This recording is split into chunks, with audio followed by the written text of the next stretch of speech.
Hola, ¿cómo están? Yo soy Marcelo Mesa, alias Dr. Chelo, estudiante de cuarto año de medicina, y el día de hoy hablaremos acerca del nervio trigémino y facial. Con respecto al nervio trigémino hablaremos de sus divisiones y función de cada una, los reflejos en los que participa, y como correlación clínica veremos la varicela zoster trigeminal. Con respecto al nervio facial veremos sus funciones y recorrido, reflejos, la parálisis facial y sus tipos. Comencemos con el nervio trigémino. El nervio trigémino tiene tanto una función motora como sensitiva, aunque es mucho más importante la función sensitiva, ya que se encargará de inervar todo lo que es la sensibilidad a nivel del rostro y adicionalmente de la región supratentorial, ¿sí? Inerva la sensibilidad de las meninges a ese nivel. Así que veamos que el nervio trigémino emerge desde el puente o protuberancia y formará este ganglio que se le conoce como el ganglio semilunar o de Gasser. De aquí saldrán las tres ramas del nervio trigémino. Quinto 1, que sería la rama oftálmica, quinto 2, rama maxilar y quinto 3, que viene a ser la rama mandibular. En esta imagen tenemos el territorio de piel inervado por cada división. Este corresponde a la división oftálmica, esta es la división maxilar y esta es la división mandibular, que ya hablaremos un poco más a fondo en la siguiente diapositiva. Consideremos que la rama oftálmica y maxilar, quinto 1, quinto 2, tienen un paso por el seno cavernoso, ¿no? Junto con los pares craneales que intervienen también a nivel del ojo, como es el tercero, cuarto y sexto que ya hemos revisado en presentaciones previas. El quinto 1 atravesará la fisura orbitaria superior para poder llegar a sus respectivos territorios. Esos son los agujeros de la base del cráneo que atraviesan. El quinto 2 atraviesa el agujero redondo mayor y el quinto 3 el agujero oval. Bien, ahora sí veamos a fondo cuáles son las partes exactas que están siendo inervadas por cada división. La división oftálmica, quinto 1, tiene una función sensitiva. ¿Qué zonas son las que están a cargo de esta división? Pues tenemos la córnea, la conjuntiva y estructuras intraoculares, la mucosa de los senos paranasales, frontales, fenoidal y etmoidal, la mucosa del septum superior y anterior de la nariz y pared lateral de la cavidad nasal, y el conducto lagrimal. Con respecto a la división maxilar, esta también tiene una función sensitiva. ¿De qué? De la mucosa del seno maxilar, de la mucosa de la parte posterior del septum nasal y parte inferior de la cavidad nasal, la arcada dentaria superior y encías, ¿ok? Así que si es que hay un dolor a nivel de las encías o los dientes de la arcada dentaria superior, todo eso es detectado por esta división, ¿no? La división maxilar. Paladar duro, paladar blando y amígdalas. Y luego la división mandibular, que también tiene un componente sensitivo, pero adicionalmente tiene un componente motor. ¿Ya? Con respecto al sensitivo, pues lleva la sensibilidad de la mucosa de la mejilla, mandíbula inferior, piso de la boca y la lengua. Me detengo aquí para poder recalcar que esta división mandibular lleva la sensibilidad, por ejemplo, del dolor y temperatura de la lengua. ¿Ya? El gusto está a cargo de otros pares craneales que ya vamos a explicar más adelante. También la sensibilidad con respecto a la propiocepción de músculos de la mandíbula, la arcada dentaria inferior y encías.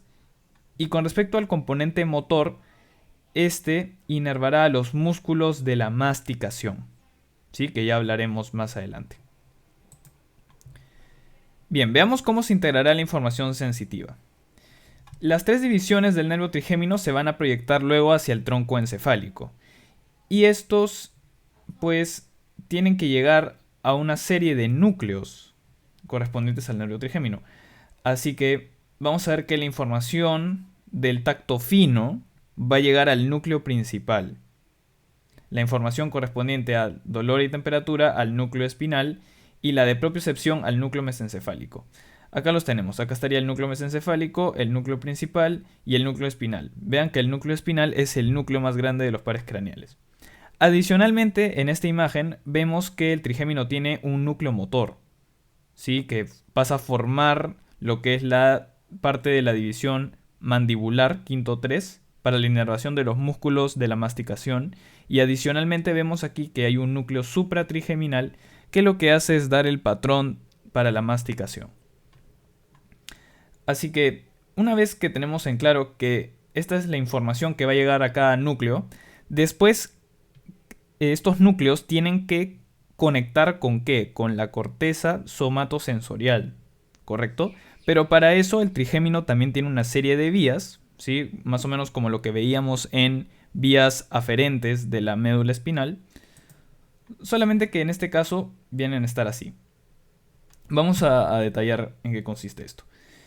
Bien, empecemos con el núcleo principal. Aquí estaría el núcleo principal. ¿Qué había pasado al inicio? Que, se detecta algo en la sensibilidad en cualquiera de estas ramas, ¿no? La oftálmica, maxilar, mandibular, y la información llega y hace sinapsis con la segunda neurona de esta vía sensitiva, que estaría a nivel, pues, de estos núcleos. Con respecto al núcleo principal, este después mandará una serie de axones ¿hacia dónde? Hacia el núcleo ventropóstero-medial del tálamo, ¿correcto? Así que para esto formará un tracto que se le llama tracto trigémino talámico, ¿correcto? Pero la particularidad del núcleo principal es que su tracto va a estimular tanto al núcleo ventropóstero-medial del tálamo contralateral como ipsilateral. Ya eso no figura en esta imagen, pero quiero que quede claro, por eso lo he colocado aquí. Tanto cruzado como ipsilateral. ¿Ok? Estimula a los dos. Luego, el núcleo espinal tiene un tracto trigémino talámico igualmente, como estamos viendo en esta imagen, pero solamente va a estimular al núcleo ventropóstero-medial del tálamo del lado contrario, contralateral. Así que igualmente, una vez que todos estos axones hacen sinapsis con el núcleo ventropóstero-medial del tálamo, acá estaría la neurona de tercer orden, ¿correcto? Y esa neurona emite una serie de axones hacia la corteza somatosensorial, las áreas 3, 1 y 2 de Brodmann, que ya hemos visto en vías aferentes de la médula espinal, y viene a ser sobre todo esto en el área correspondiente a la cara y lengua del homúnculo, ¿no? Porque habíamos visto que esa era la zona sobre todo inervada por el nervio trigémino. Bien, ahora hablemos de la rama motora, quinto 3. La función de esta rama, como ya había mencionado, es la inervación de los músculos de la masticación. El temporal, macetero, pterygoideo medial, pterygoideo lateral, el tensor del tímpano, tensor del velo del paladar y el vientre anterior del digástrico. Así que, para esto tenemos que entender que cuando hay una lesión de esta rama motora, dependiendo de qué lado se afecte, ¿ya? Habrá una desviación de la mandíbula al lado comprometido, con la lesión del nervio. Vamos a explicar por qué ocurre. Como pueden ver, acá estaría la mandíbula, y para que nosotros podamos protruir la mandíbula, es decir, llevar la mandíbula hacia adelante, necesitamos la integridad del músculo pterigoideo lateral, tanto derecho como izquierdo, para que nuestra mandíbula protruya de forma centrada. Ahora, si es que hay una lesión, por ejemplo, del músculo pterigoideo lateral derecho, ya, en todo caso, de la rama motora del lado derecho, el músculo pterigoideo lateral del lado derecho no tendría una inervación. Por lo tanto, la mandíbula se desvía hacia el lado derecho, hacia el lado comprometido. ¿Correcto? ¿Por qué? Porque el músculo pterigoideo lateral izquierdo no está siendo antagonizado por el movimiento del derecho. ¿Correcto? Esa es la explicación de por qué ocurre esta desviación. Ahora veamos los reflejos en los que interviene el nervio trigémino. Estos reflejos son muy importantes de revisar porque, además de demostrar que el nervio trigémino está íntegro, demuestran que también está íntegro el puente, ¿no? O protuberancia. De la misma forma que habíamos visto en videos previos que el reflejo pupilar nos mostraba la integridad del mesencéfalo, ¿no? El reflejo pupilar es un reflejo del mesencéfalo. En este caso tenemos una serie de reflejos para comprobar la integridad del puente, y para eso nos va a ayudar el nervio trigémino. Tenemos el reflejo corneal.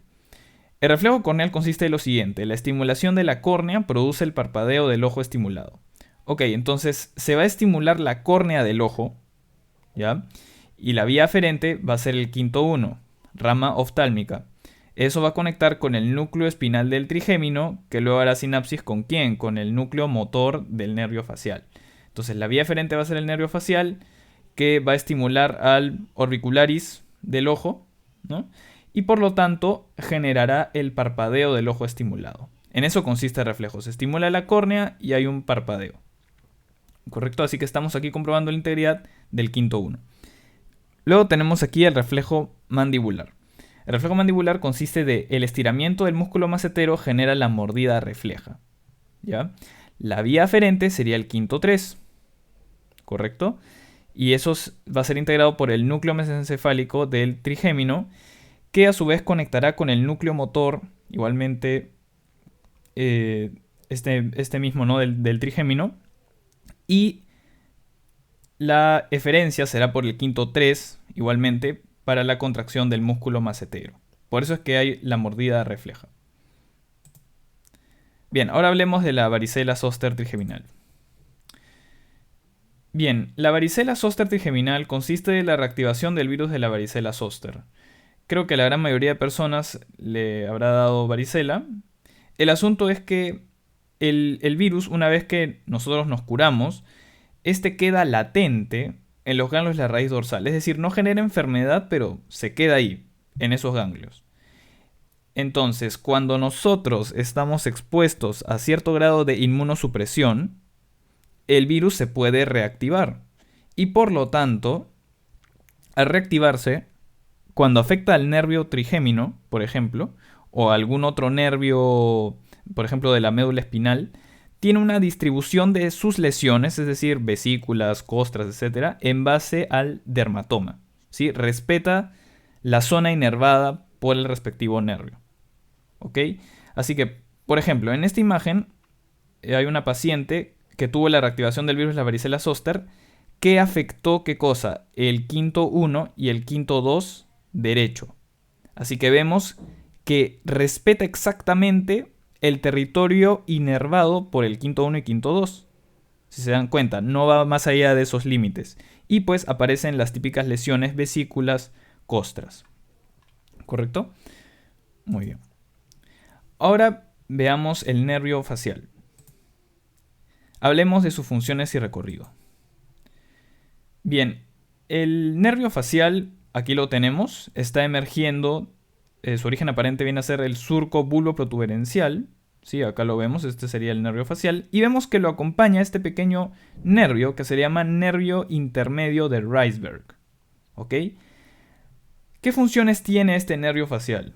Pues ayudará al movimiento de los músculos de la cara. Cuando nosotros nos expresamos por medio de nuestros gestos, estamos haciendo uso del nervio facial para que éste mueva los músculos de nuestra cara. También inervará al músculo estapedio, el vientre posterior del digástrico y el estiloioideo. Ayudará a lo que es la inervación de las glándulas lagrimales, nasales y salivales. ¿Ya? Con respecto a las glándulas salivales, el nervio facial inerva la submandibular y sublingual. Recuerden que la glándula parótida está siendo inervada por el nervio glosofaríngeo, noveno par. También lleva información del gusto de los 2/3 anteriores de la lengua. ¿Ya? Esto sí es el gusto de los 2/3 anteriores de la lengua. Recuerden que la sensibilidad, dolor, temperatura de la lengua viene siendo dada por el nervio trigémino. Luego también ayudará a la sensibilidad a nivel del oído externo. Si una parte del oído externo está siendo inervada por el nervio facial, ahí tiene un componente aferente somático general. Y el agujero que tiene que atravesar el nervio facial para poder llegar a inervar los músculos de la cara es el agujero estilomastoideo. También el nervio facial tiene una serie de núcleos. El núcleo motor del facial, el salival superior, el núcleo solitario y también tiene conexión con el núcleo espinal del trigémino. Y ahora vamos a explicar cómo así. Bien, aquí tenemos un corte transversal a nivel del surco bulboprotuberencial, que es donde está emergiendo pues el nervio facial. Acá lo tenemos. Sí, este es el nervio facial como tal, o principal se le llama. Y este es el nervio intermedio de Reisberg. Así que vamos a ver más o menos cuál es la función exacta de cada una de estas divisiones. Comencemos. Tenemos aquí, para empezar, el núcleo motor del facial, ¿no? Este núcleo manda una serie de axones que hacen este bucle, como esta rodillita, al núcleo del abducens, del sexto par. Y eso forma el colículo facial. Luego los axones continúan su recorrido y emergen por el surco bulboprotuberencial. ¿Ya? Así que estos axones que están saliendo por este nervio facial principal son los responsables de la inervación de los músculos de la expresión facial, el estiloideo, vientre posterior del digástrico y el músculo estapedio. ¿Correcto? Mientras que vemos que el nervio intermedio de Reisberg conectará con qué núcleos. ¿Qué núcleos están dando orígenes a estos axones? Tenemos, por ejemplo, el núcleo salival superior. El núcleo salival superior se encarga de la inervación de las glándulas submandibular y sublingual. Tiene un componente importante de tipo parasimpático. Así que aquí vemos, núcleo salival superior manda sus axones que salen por el nervio intermedio de Reisberg. ¿Para qué? Para la inervación de las glándulas submandibular y sublingual. De ahí tenemos aquí el núcleo solitario. El núcleo solitario, recuerden que tiene una S de sensitivo, ¿ya? Recibe información del gusto de los 2/3 anteriores de la lengua. Así que cuando nosotros estemos percibiendo un sabor por medio de los 2/3 anteriores de la lengua, esa información viajará por el nervio intermedio de Reisberg y llegará al núcleo solitario. Luego también tiene esta conexión con el núcleo espinal del trigémino, ya que habíamos visto que parte de lo que es el nervio facial recibe información sensitiva del oído externo. Ahora hablemos de algunos aspectos importantes con respecto al recorrido de este nervio y qué estructuras tiene que recorrer más o menos. Consideremos primero que el nervio facial, ni bien emerge, ingresa ¿a dónde? Al hueso temporal. ¿Ya? Todos estos nervios están al interior del hueso temporal. ¿Ya? ¿Gracias a qué? A que ingresó por medio del conducto auditivo interno junto con el octavo par craneal. ¿Ya? Así que veamos algunos de estos nervios importantes que llevan a cabo las funciones que ya hemos descrito. Comencemos con el nervio ovidiano. El nervio ovidiano se forma a partir del nervio petroso mayor superficial y profundo. Ya acá vemos el nervio petroso mayor superficial que va a conectar posteriormente con este nervio petroso profundo para poder ayudar a la formación de este nervio ovidiano y que éste inerve a las glándulas lagrimales a nivel del ojo. Luego tenemos también la cuerda del tímpano. Acá tenemos la cuerda del tímpano, ¿correcto? Y este nervio se encarga de la inervación de la glándula submandibular y sublingual y también lleva la información sensitiva del gusto de los 2/3 anteriores de la lengua. Y también vemos que el nervio facial va a dar una ramita. ¿Para qué? Para inervar al músculo estapedio, que se va a encargar de tensar el estribo. Ya el estribo, consideren que es uno de los huesecillos que hay a nivel del oído medio. ¿Sí? Tenemos el martillo, yunque y el estribo. Y en este caso el músculo estapedio va a tensar el estribo. ¿Para qué? Para la amortiguación de sonidos fuertes. Así que cuando estamos expuestos a un sonido muy fuerte, pues el nervio facial inerva este músculo estapedio para que tense el estribo y así haya una menor transmisión del sonido, ¿no? Cuando estamos frente a sonidos fuertes.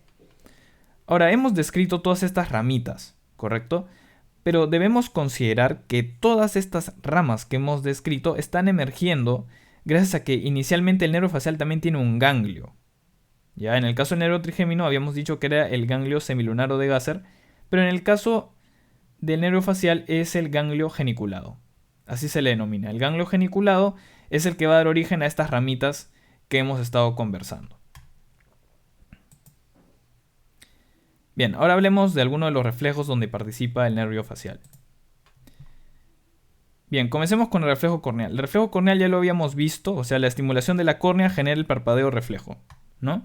Entonces, el receptor estaría en la córnea, va por la división oftálmica, quinto 1 del trigémino, conecta con el núcleo espinal del trigémino, la segunda sinapsis está con el núcleo del facial, el motor, y por ende hay una respuesta que es el del orbicularis oculi, ¿no? Que genera el cierre del ojo. Por eso se da el parpadeo.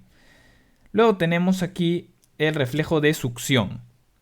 El reflejo de succión ocurre cuando se estimulan los labios y eso va por el nervio mandibular del trigémino, conecta con el núcleo pontino del trigémino, conecta a su vez después con el núcleo del facial, el núcleo motor, y hay contracción del orbicularis oris, ¿no? Que está a nivel de la boca. Por eso es que se da el reflejo de succión. También tenemos los reflejos de parpadeo a la luz y parpadeo al sonido, ¿ya? En el caso, por ejemplo, que estamos expuestos a una luz muy fuerte, a veces parpadeamos. Y eso se debe a que hay este reflejo, ¿ya? El receptor viene a estar en la retina, los fotorreceptores, la vía aferente por el nervio óptico. Todo eso va a ser integrado a nivel del colículo superior. Después mandará la respuesta por medio de una sinapsis con el núcleo del facial. Y nuevamente la respuesta está siendo dada por el orbicularis oculi para el parpadeo. ¿Correcto? Para el cierre del ojo cuando estamos expuestos a una luz muy intensa. Luego tenemos el parpadeo al sonido. Cuando estamos frente a sonidos muy fuertes, a veces también tendemos a parpadear. Y esto se debe a que, el receptor está en la cóclea, ¿correcto? El órgano de Corti, que ya hablaremos en un video posterior. Y todo eso va a conectar con el núcleo coclear, a su vez con los colículos inferiores, y la respuesta va a ser dada por el núcleo del facial por medio del orbicularis oculi nuevamente. ¿Para qué? Para que haya el cierre del ojo, parpadeo. Luego tenemos el reflejo de atenuación del sonido. Esto se debe a que el receptor pues está nuevamente en la cóclea, conecta con el núcleo coclear. Luego este va a hacer una sinapsis con el núcleo olivar superior. Y luego la respuesta va a ser dada por el núcleo del facial, por medio del músculo estapedio. Habíamos visto que el estapedio tensaba el estribo de tal forma que disminuía la transmisión del sonido, ¿correcto? De lo contrario, pues se dañaría la membrana timpánica. Muy bien, ahora hablemos de la parálisis facial. Para esto, antes de hablar como tal de la parálisis facial, debemos considerar que el núcleo motor del facial tiene una división superior y una división inferior, ¿ya? La división superior se encarga de ¿qué? De inervar lo que es la zona de la frente, ¿ya? Y la división inferior se encarga pues de inervar el resto de la cara, ¿no? Lo que es la parte inferior. Así que gracias a esto es que nosotros tenemos pues los movimientos faciales. Y debemos considerar adicionalmente que la división superior de este núcleo motor tiene una inervación ipsilateral y contralateral. ¿Proveniente de dónde? De la corteza motora. Entonces veamos aquí. Acá estaría la división superior, ¿no? Entonces acá tenemos la corteza motora. Correcto, acá está el soma de la primera motoneurona. Va el axón y hace sinapsis con la división superior. Pero también está recibiendo ¿qué? Inervación de la corteza contralateral. Perdón, ipsilateral, ¿no? O sea, contralateral e ipsilateral. Así que conecta, hace sinapsis y luego esta división manda a su axón para poder inervar esta zona del rostro. ¿Ya? Mientras que la división inferior solamente tiene una inervación contralateral.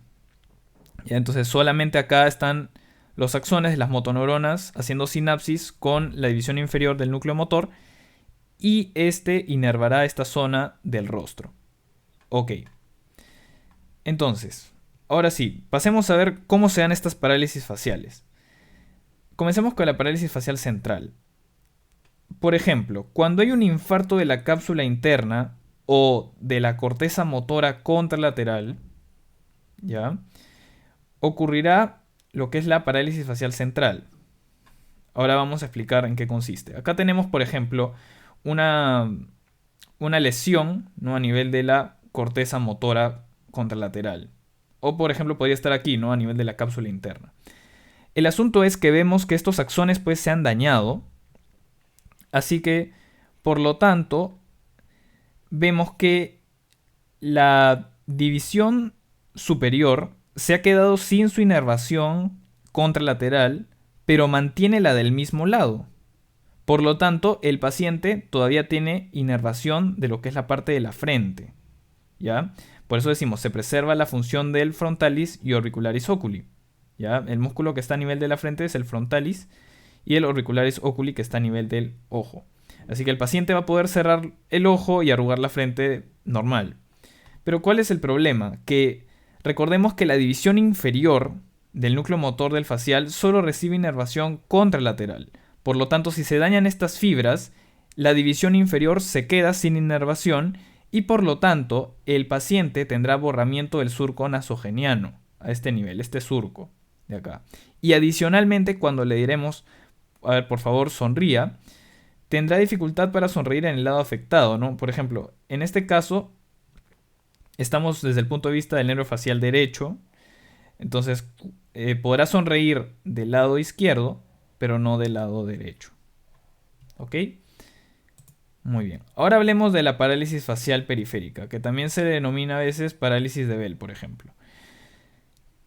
Ahora, lo característico es que acá se ha dañado el nervio facial que está emergiendo ya desde el agujero estilomastoideo. ¿Qué quiero decir con esto? Que se está dañando a este nivel.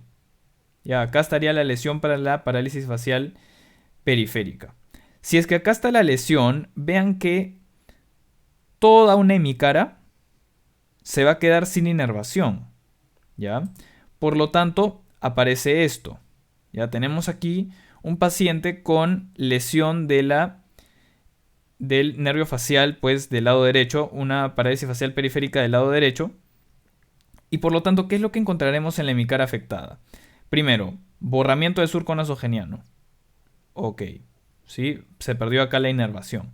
Pero también se ha perdido la inervación de la parte superior. Por lo tanto, el paciente tendrá incapacidad para arrugar la frente. También tendrá dificultad para el cierre total del ojo. ¿Correcto? Porque no está inervado el orbicularis del ojo. ¿Ya? Ahora, algo muy importante es que cuando tenemos una parálisis facial, debemos identificar si es que el paciente presenta alguna alteración de las otras funciones del nervio facial, tanto en la parálisis facial periférica como central. Así que consideremos buscar los siguientes otros hallazgos, que pueden aparecer tranquilamente. Ageusia de los 2/3 anteriores de la lengua. Recordemos que el nervio facial se encarga justamente de eso, de recibir la información sensitiva del gusto de los 2/3 anteriores de la lengua. Pero en este caso, como por ejemplo puede haber una lesión de esa parte del nervio facial también, puede aparecer ageusia, o sea, pérdida de sensibilidad del gusto en los 2/3 anteriores de la lengua. Adicionalmente, puede aparecer hiperacusia en el oído ipsilateral. O sea, en este caso, la paciente tendría, por ejemplo, hiperacusia en el oído derecho. ¿Y eso por qué se da? Porque el facial daba origen a una ramita que inervaba el músculo estapedio. Y por lo tanto, si es que el estapedio no tensa el estribo y no amortigua el sonido, el paciente tendrá hiperacusia de este oído. Es decir, va a percibir la gran mayoría de sonidos como muy fuertes, ¿ya? Porque no puede amortiguarlos. Luego también puede haber pérdida de sensibilidad en una zona del oído externo, ¿correcto? Porque había un componente también aferente somático que tenía el nervio facial para llevar la sensibilidad a una zona del oído externo.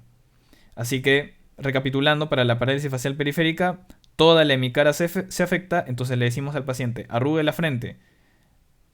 En una hemicara sí puede, pero en esta no va a poder. Que sonría, en esta hemicara va a poder, en esta no. O así, ¿no? Con los diferentes hallazgos. Esto es para poner un ejemplo con respecto a la parálisis facial periférica. Así que, nuevamente, tenemos aquí a una paciente que tiene una parálisis facial periférica de la hemicara izquierda. Por lo tanto, se le dice a la paciente que sonría y vemos que este lado sí lo consigue, pero de este no. Luego se le dice, a ver, arruga la frente, de este lado puede y de este no.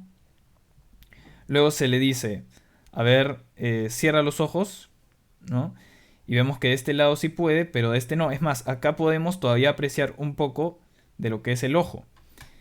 Y cuando se le dice, a ver, cierra los ojos con todas tus fuerzas, vemos que aquí lo consigue sin ningún problema. Y acá todavía no, ¿no? Y eso se debe a la denervación del orbicularis del ojo.